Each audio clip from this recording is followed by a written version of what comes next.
So good evening, comrades. I was supposed to talk mainly on Mexico, but I'm going to combine and talk a little bit about. So I'm going to talk about the recent developments around Ayotzinapa and all the updates on the tumultuous events that are sweeping Mexico. But I do have to add a bit of another topic to speak about Obama's announcement on immigration last night, which I don't know if everybody had a chance to hear about it. But of course, I know that everybody in this room knows that the two developments are very much deeply related. And indeed, the fact that there are mass uprisings occurring in Mexico at this very time had to at least giving a slight motivation to Washington to finally address in some serious way the immigration crisis. At least that's what a lot of people think. It certainly makes sense. So I want to first put out there what President Obama announced, and then some feedback to that, and what others are saying and what we're saying. So in case you didn't get a chance to hear it or read about it, the first thing that he mentioned about the executive order that he put into place last night is, of course, the government's drive to further militarize the border. And specifically, he said, first, we'll build on our progress at the border with additional resources for our law enforcement personnel so that they can stem the flow of illegal crossings and speed the return of those who do cross over. The second item was, and I quote, I will make it easier and faster for high-skilled immigrants, graduates, and entrepreneurs to stay and contribute to our economy, as so many business leaders have proposed, i.e. Coca-Cola, Google, and so forth. Third, he says, we'll take steps to deal responsibly with the millions of undocumented immigrants who already live in our country. I want to say more about this third issue, he says, because it generates the most passion and controversy. And he did speak a lot to this particular third point. But this point in particular, what he's proposing, he says, and I quote, we're going to offer the following deal.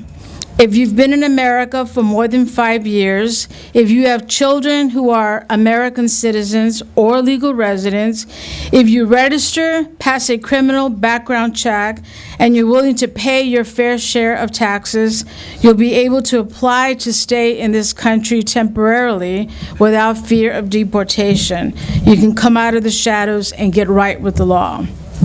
Now, it's important for us in assessing and trying to get a pulse on an important sector of the working class. It's important to know, for the party to know, what happened out there last night and today with regards to the immigration movement.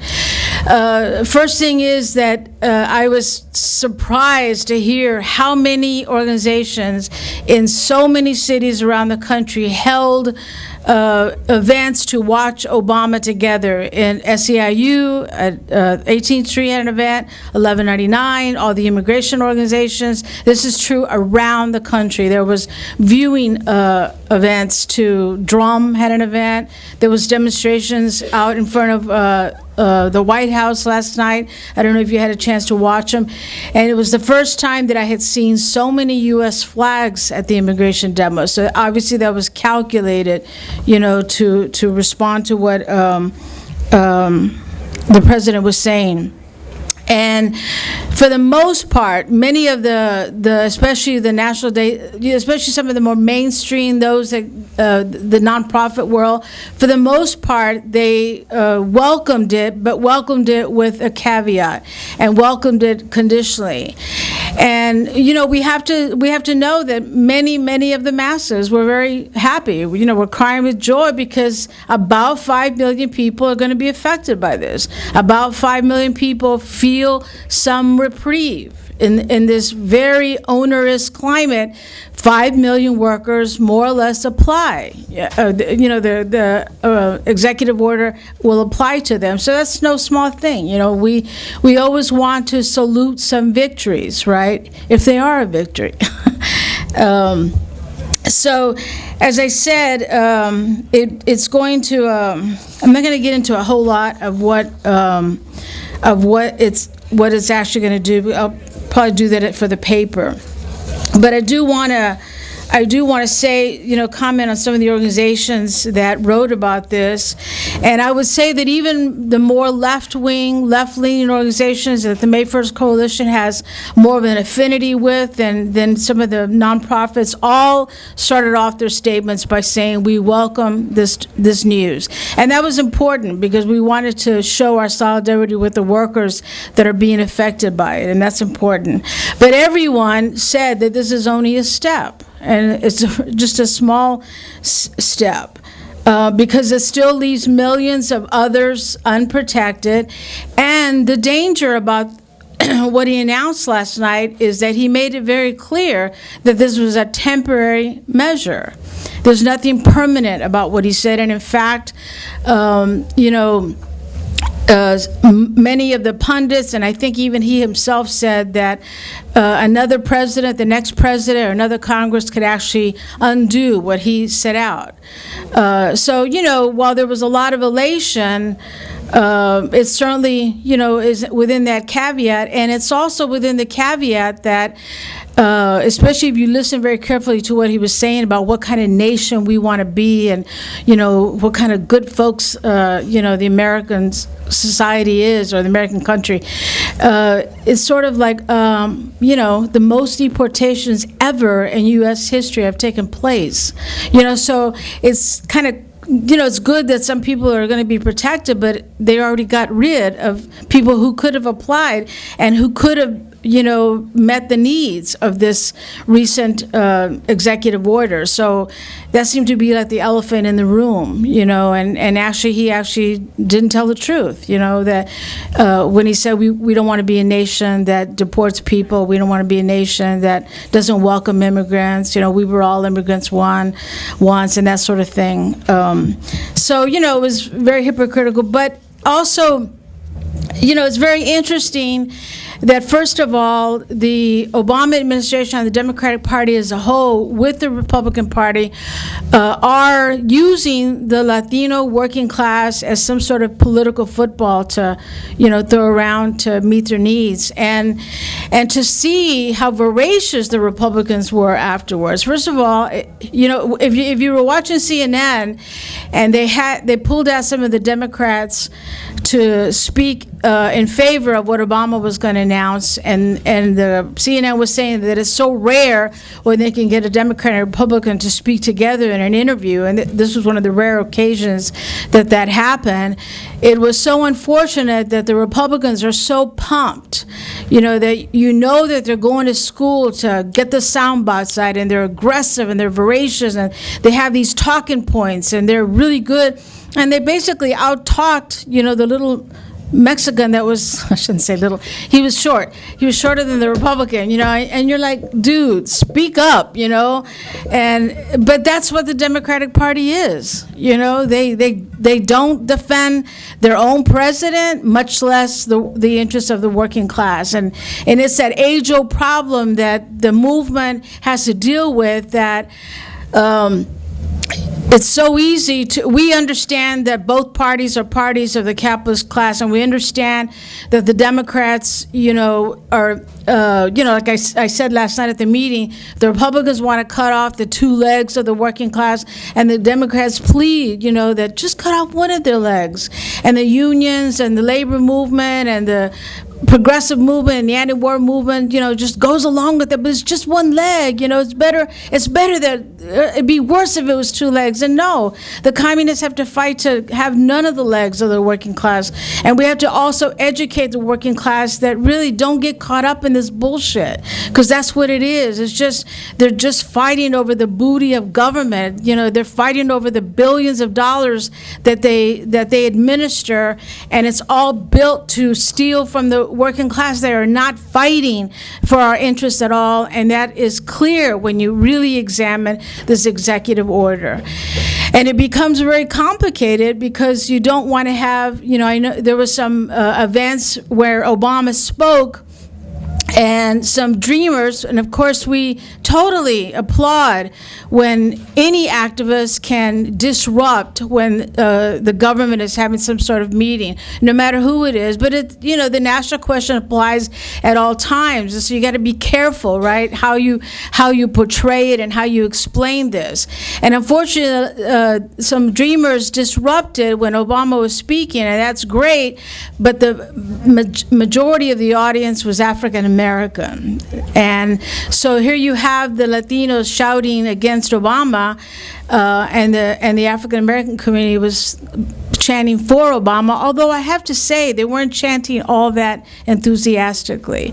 And certainly that's reflected in the midterm election, where no one among the base of the Democratic Party felt compelled to go out and defend their elected officials. Why? Because there was nothing to defend. Nothing on the ballot met their interest, nothing about the minimum wage, you know, and also because they know that the Democrats don't fight at all. If they're running on the midterm election and they're running from the president, it's like, you know, come on. Have you ever not heard of party unity?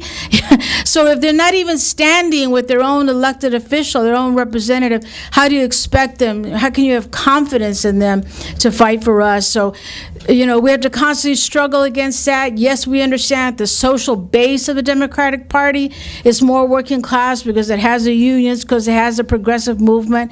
But at the top, it's still a party of the capitalist class, and that's what they're set out to do, and that's what this executive order showed. But we still have to, you know, we have to play it out and explain it as we go along. Okay, so that is, I just want to, and also I think it is important to comment about the Republicans, because they are so rabid. I mean, like, they're rabid. Obama, at least he gave a good presentation. At least he felt strong. He didn't feel, you know, at least he was given, you know, I guess because he didn't have any press or audience there. And he spoke confidently.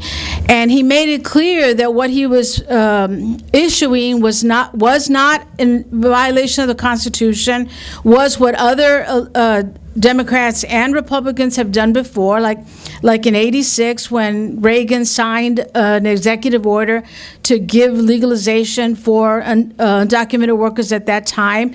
Let us remember, however, that part of the reason why Reagan signed that order in '86 was because there was a flood of revolutionaries coming from the wars in El Salvador and Nicaragua in particular. And the state certainly concluded that it was better to bring in that revolutionary element than leave outside the process, and basically co-opted a lot of our sisters and brothers who had been fighting to pick up the gun, basically co-opted a lot of them with these maneuvers. So Obama pointed out that he was not doing anything that was unconstitutional, illegal, or unlawful, and, you know, there's plenty of information that shows that that's true. But to hear the Republicans afterwards, they were so rabid, you know, they're like they were rabid, and, you know, like prior to the executive order, they had said that there was going to be anarchy, that there was going to be violence, you know, if he did this, and they continue to hold that line about it being illegal, even though it didn't stand water, you know, at all. And it was just a very interesting thing. And, you know, the right wing in this country is working very hard to set the agenda for the working class. And it's another reason why our movement must be bolder, must be more aggressive, must be more out there, so that we can also work to win the hearts and minds of the working class. So I want to move on to Mexico. As you all know, since September the 26th, when 23 students from Ayotzinapa, Guerrero, were found missing and were reported to be missing, this has opened up a wave of struggle in Mexico.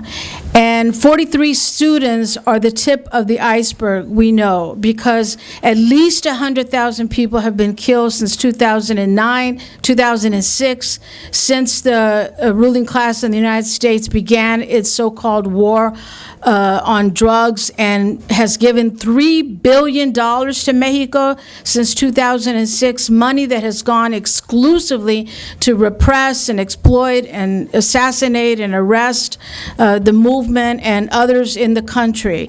100,000 people have been killed, about 25,000 people are missing. So 43 students in that context isn't many, but it's the, as they call it, the drop that broke the imperialist vase. And this is what Ayotzinapa has become. So since September, there have been a wave of actions. A few days ago, the families of the 43 started a caravan and went throughout the country and converged on Mexico City last night for a major demonstration. And at first, I thought that it was going to be like this really huge event, and it was extremely large. There was tens of thousands of people in Mexico City yesterday. But when you consider, and I shouldn't say but, however, Mexico City alone is 20,000 people, 20 million. Hello, 20 million people. So the demonstration in proportion to that wasn't that high, right? But the numbers should not hide the fact of how serious what's going on in Mexico right now. It was definitely a mass demonstration. It was wonderful to see all these diverse kinds of contingents. There was these huge contingents of bike riders, bicycles that were riding in the demonstration. There was, of course, tens of thousands of students, tens of thousands of unionists, families. It was just, this extremely broad demonstration. The demonstration was able to succeed in the official, November the 20th is the date when the Mexican Revolution officially started. It's the day that commemorates the Mexican Revolution. And the official events were supposed to be at the Zócalo, and the government felt it could not hold them there, so they had to take it out to a very isolated area, and that was a victory that, they couldn't hold their events. So the demonstration was huge, and make no mistake about it, I haven't heard any, monetary figures, but people didn't go to work yesterday.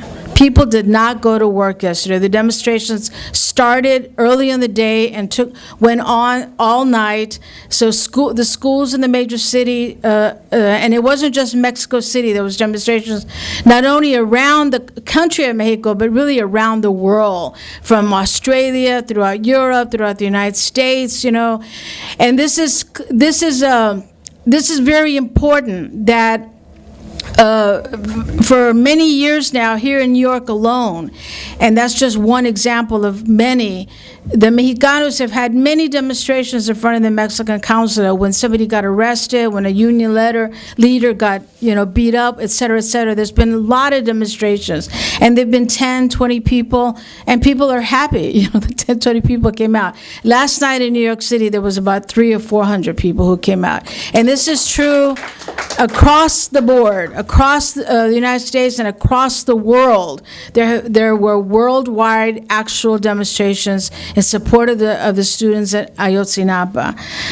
Some of the slogans are really, Larry was talking about the state. One of the main slogans that is coming out of the demonstration is that, in Mexico, is that fue el Estado, it was the state. This is like a recurring slogan. They know that every single level of government is responsible.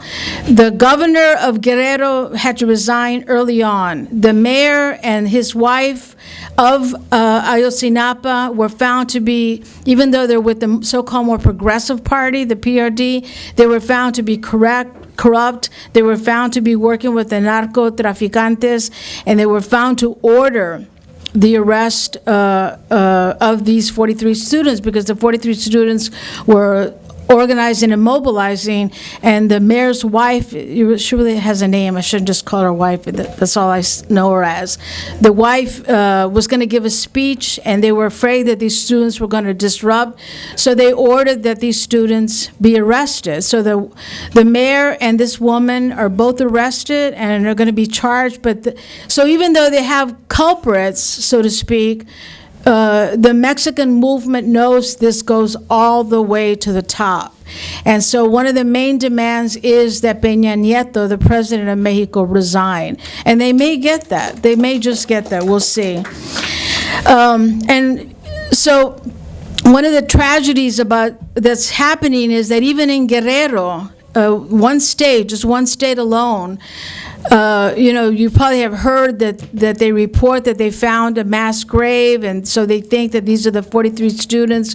And then independent progressive forensic specialists have determined that no, it's not these students. So they find one grave, then they find another mass grave, then they find another mass grave, then they find another mass grave. So in Guerrero alone, they have found about, I think the last count was like 10 mass graves in one state alone that they have found, showing how wide this repression is, showing that Guerrero in particular is a state that has such a rich struggle. This is the state where Lucio Cabana, who was an armed guerrilla activist in another period, came. This is the state where the community has their own community control. They have their own police. They run the hell out of the drug runners in many cities throughout that state. They literally run them out. They have No, Guerrero. They pick up arms. They're marching with arms and machetes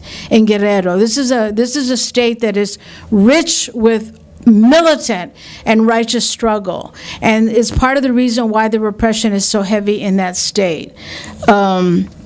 So I think the U.S. government has been totally silent on all this. If this was another place in the world, and 43 students were killed in, I don't know, Egypt or some state that the government wants to undermine, you would be hearing about it. They would be preparing us for intervention, but because Mexico is a colonial settler state in itself, they have said nothing, not even John Kerry, none of them, no high-level Washington administration has said anything about what's happening in Mexico right now. And they can't, because they have funded this, and the Mexican people know that the U.S. has funded this war, and they're coming after them. So I think this is just a beginning of something really huge in Mexico. It really merits for us to have as much solidarity as we can. The IAC placards that were made last night that Comrade Steve made and other comrades were able to take were so popular. I couldn't believe how popular they were, and there was pictures of them all over. And I think the main reason why they were so popular is because the movement wants to target U.S. imperialism, and they want to target that the problems in Mexico stem from this country, and that's an important thing that we've got to develop. We have got to move forward to work, to link Ferguson, Gaza, Mexico. We have got to be the ones that bring out the connections in the most vivid way. The movement and the masses will follow us if we make that kind of call, because I know that the movement is ready to make those kind of connections. So, on to building the struggle.